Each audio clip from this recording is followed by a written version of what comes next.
अच्छा हमें अब सिर्फ आप इतना सा बता दें कि ये जो नई खबर आई है इस पे हमने शुक्रिया किसका अदा करना है, इज़्ज़त माब वज़ीर आज़म साहब का और इज़्ज़त माब वज़ीर ख़ज़ाना साहब का, या वज़ीर आज़म और वज़ीर ख़ज़ाना बनाने वालों का। वर्ल्ड बैंक की जारी करदा रिपोर्ट के मुताबिक पहले पाकिस्तान में गुर्बत की लकीर से नीचे ज़िंदगी गुजारने वालों की जो शरह थी वो तकरीबन 40% थी, और अब वो अल्लाह के फजल से 45% हो गई है। पाकिस्तान में 45% लोग इस वक्त गुर्बत की लकीर से नीचे ज़िंदगी गुजार रहे हैं वर्ल्ड बैंक की रिपोर्ट के मुताबिक। अब या तो आप ये कह दें कि ये वर्ल्ड बैंक इमरान खान का है, या आप ये कह दें कि ये world bank doctor Marang Bloch का है, या फिर आप ये कह दें कि नहीं ये वर्ल्ड बैंक जो है ये मंजूर पश्तीन का एजेंट है, या फिर आप इस वर्ल्ड बैंक को महमूद अचकज़ई या अख्तर मैंगल का एजेंट करार दे दें। और अगर ये वर्ल्ड बैंक इनमें से किसी का एजेंट नहीं है, और बाय द वे अगर ये वर्ल्ड बैंक कोई इंडियन प्रॉक्सी या अफगान प्रॉक्सी भी नहीं है, तो फिर बताएं कि अब इसका क्या करना है। इसके खिलाफ इंटरनेशनल कोर्ट ऑफ जस्टिस में ऐसे करें, अपील फाइल कर दें, नहीं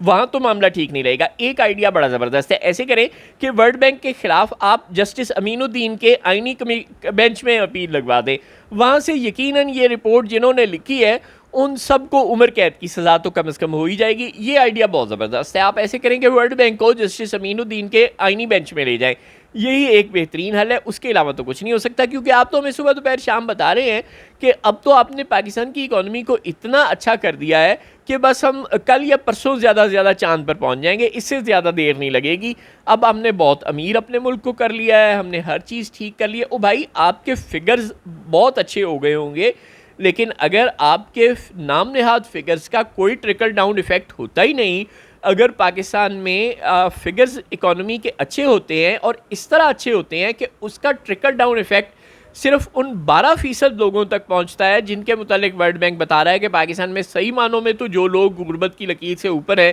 वो ये 12% हैं, यानी मिडिल क्लास और अपर मिडिल क्लास जो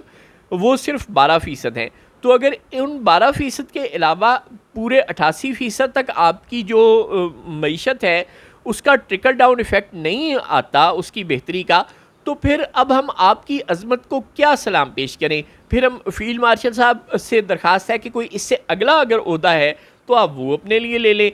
या जिस तरह को अपने शहबाज शरीफ साहब को वज़ीर आज़म से अगला को ओहदा अगर हो सकता है, परवेज़ मुशर्रफ ने अपने पास 2-4 ओहदे रखे हुए थे, चीफ़ एग्जेक्टिव के तौर पे वो वज़ीर आज़म भी थे और उसके अलावा वो सदर भी थे और भी बहुत कुछ थे। तो आप ऐसे करें कि वज़ीर आज़म साहब को साथ कोई चीफ़ एग्जेक्टिव भी बना दें, वो भी चीफ़ महसूस करें ना। इमरान खान ने भी तो अब अपने आप को पैटर्न इन चीफ़ कर लिया है, और आप पहले से चीफ़ थे, तो अब शहबाज शरीफ को भी खाली वज़ीर आज़म पे क्यों रखा हुआ है, इसको भी साथ कोई चूफ़ बना दें, कोई 1-2 ओहदे इसे और दे दें,